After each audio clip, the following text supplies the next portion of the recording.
Hello everybody and welcome back to World of Warships Legends. My name is Spartan Elite 43 and tonight I have a new ship. Something that has been requested multiple times and I've got it for you guys. So hopefully you guys are ready for some USS Arizona. Now, the Arizona, we all know, pretty famous ship for the wrong reason, but it's still a monument today, so yeah, let's take her for a test drive, see what we think.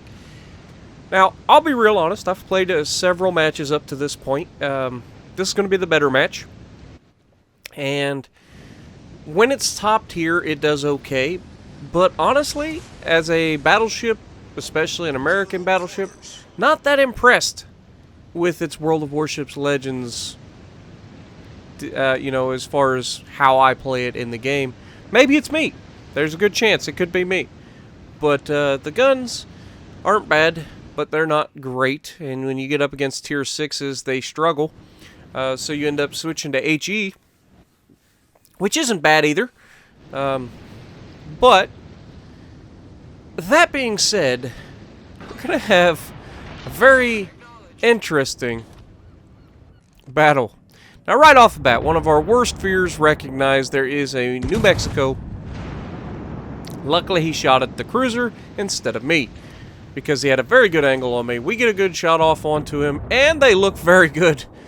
And we get a very nice shot, starting with 10,000 damage. Not bad. Not bad at all. You got to be careful when you're fighting battleships that are your same tier or higher, because you give up too much of your broadside, bad things are bound to happen.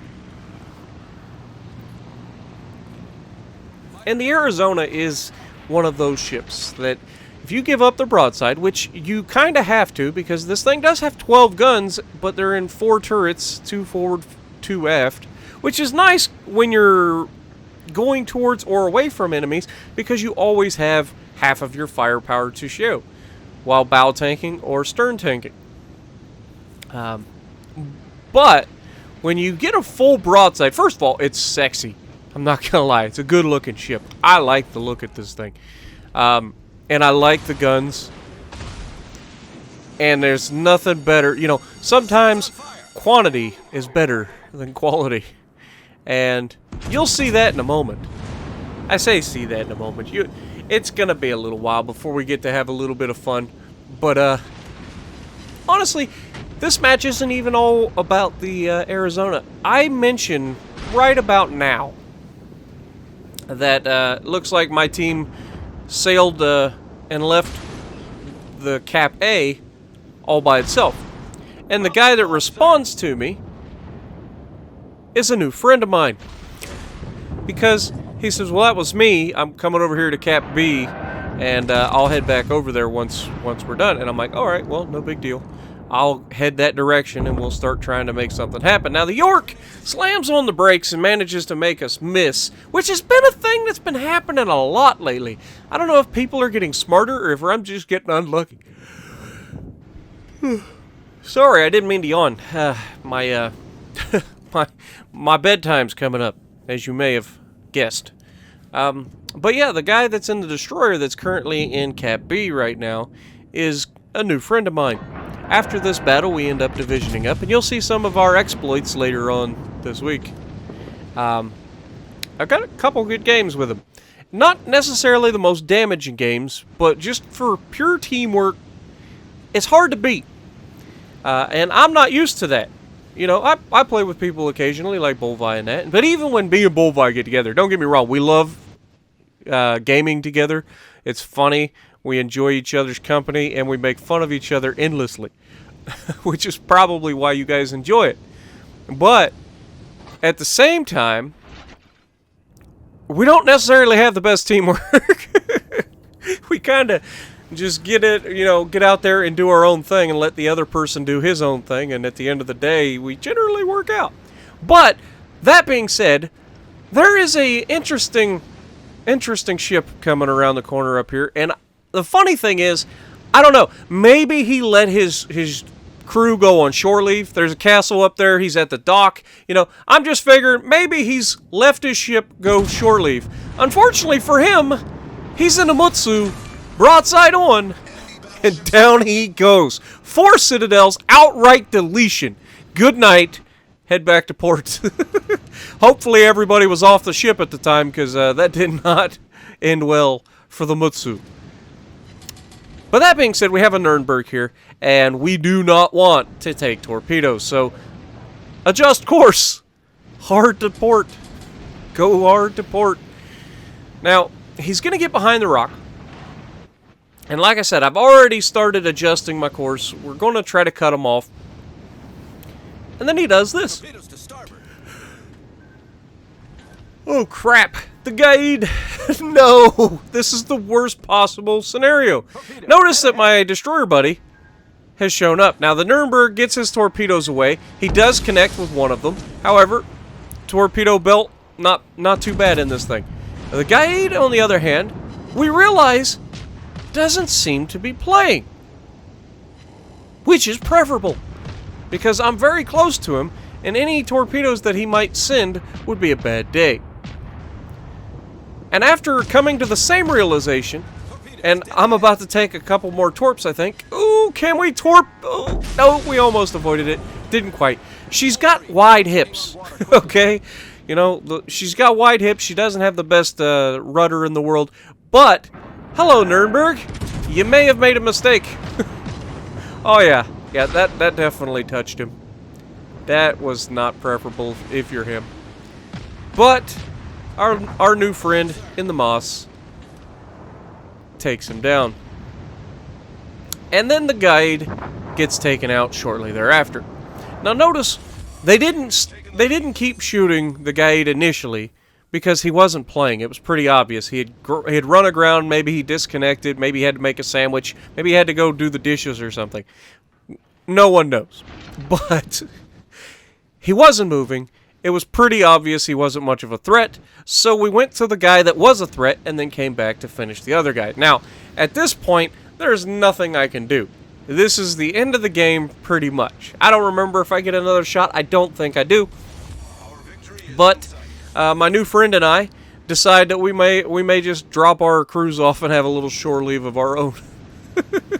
But you guys should have heard me giggling like a schoolgirl when I come around the corner and deleted that Mutsu. It was pretty hilarious. But, yeah, let me know what you guys think of the Arizona. Now, obviously, I've talked about the Arizona before, usually because I'm killing it with torpedoes most of the time. And don't get me wrong, this is not a bad ship by any means. Like, this is not a bad ship, and it's a particularly unique-looking ship. You can pretty much tell an Arizona by its unique superstructure, because you just don't have that on any of the other American battleships. You don't have those giant, like, crow's nests or anything like that. You have the main superstructure, and that's it. So, I think it's a good-looking ship. You guys will have to let me know what you guys think. And honestly, it's not a bad ship. Like I said, it's just kind of run-of-the-mill. Like, the guns are good enough to do some things. The guns aren't good enough to bail you out of trouble if you get into them, usually. But the ship overall performs pretty consistently and pretty well. It's generally going to get you 50 to 60,000 damage pretty easily in most matches, even as bottom tier, as long as you know what you're doing. But again, if you show the side of this ship, prepare to be citadeled, because that's what's going to happen if the other guy hits you. But as this match ends, we have one guy left on the enemy team. He is way over in C right now, capturing C. And we have a Nuremberg over there. I believe it's a Nuremberg. Could be wrong. No, wait, it's a Graf Spee. That's what it is. It's the Graf Spee. It's over there. And, you know, sometimes people make weird decisions. It's an Akatsuki that it's up against, I believe. I could be wrong, but I think it is. It's either that or a Fubuki. It might be a Fubuki. Either way, it's a Japanese destroyer. And the Graf Spee on our team gets... No, it is an Akatsuki. See? I'm not crazy! I'm just, you know, a little bit. You know, a little bit's fine. A little crazy's never hurt nobody, right? Now, I had already loaded HE, and I'm slinging these a long ways. We're talking 18 kilometers. I know it says 17 right now, but, you know, round up and all that. Gotta make it seem more dramatic than it is. But the Graf Spee is charging this Akatsuki. Now, the Akatsuki already fired torpedoes at him, and it looks like the Graf Spee's fine. Which makes sense, because it's a pretty maneuverable ship. It's a cruiser that's got battleship guns. But then the Graf Spee does something very strange. As we take our next shot, as we're trying to get it over, and what does he do? He changes direction again and goes right back to going forward. It's like he's trying to avoid my shots, and then he's giving himself up to the Graf Spee. Now, the Graf Spee should die here, because he fired armor piercing at the Akatsuki this close, and he fumbles. Luckily for the Graf Spee, we end up having 1,000 points, and the game is over. But what did you guys think? I think we had a pretty decent game. It's not an amazing game, I know that. 81,000. I mainly kept it because of the new friend that we have, and also the one shot of the Mutsu, which was hilarious. So let me know what you guys think, and as always, I will see you in the next video.